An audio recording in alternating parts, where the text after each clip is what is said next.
אז ליטרלי הסתכלו את הבריכה. אתם רואים אותה בלילה. עכשיו כזה נעשה לכם עריכה.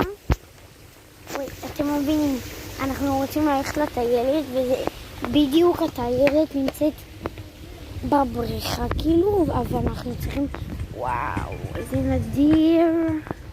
אפשר גם לשבת פה בלילה.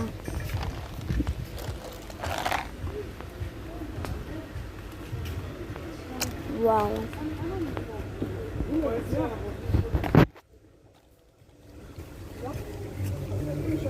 כן, כן, למעלה. למעלה יש את הדלת.